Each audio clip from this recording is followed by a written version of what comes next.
Hello बच्चों, आइए इस प्रश्न को पढ़ते हैं। यदि ए सदिश और बी सदिश का जो सदिश गुणन है उसका परिमाण बराबर है ए बी के, तब बोला जा रहा है ए सदिश तथा बी सदिश के बीच में कोण कितना है। पहला ऑप्शन है 0, दूसरा ऑप्शन है पाई भागे 4, तीसरा ऑप्शन है पाई भागे 2, चौथा ऑप्शन है पाई। आइए इस प्रश्न की मुख्य अवधारणा की चर्चा करें। मुख्य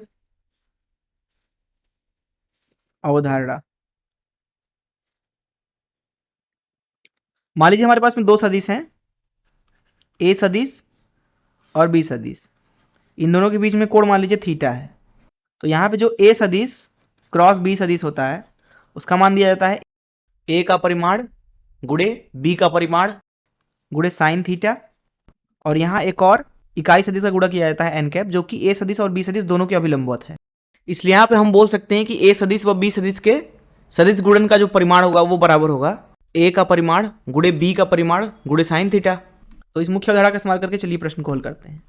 यहाँ पर इस प्रश्न में बोला जा रहा है कि जो यहाँ पे ए सदिश व बी सदिश है उन दोनों का जो सदिश गुणन है उसका परिमाण ए बी के बराबर है। ए और बी जो है ए सदिश व बी सदिश के परिमाण हैं। अब क्योंकि हमें पता है कि इसका मान लिखा जाएगा ए का परिमाण गुणे बी का परिमाण गुणे साइन थीटा के, ये बराबर दिया गया है ए बी के, जिसका मतलब है कि साइन थीटा यहाँ पे 1 हो जाएगा।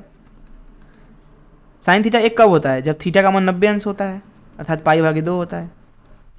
क्योंकि जो थीटा होता है दो सदिशों के बीच में कोण, वो 0 से पाई के बीच में ही होता है केवल। तो इसलिए इस प्रश्न का उत्तर पाई भागे 2 है, अर्थात सी ऑप्शन सही है। मैं आशा करता हूं कि आपको इस प्रश्न का हल जरूर समझ में आया होगा। धन्यवाद।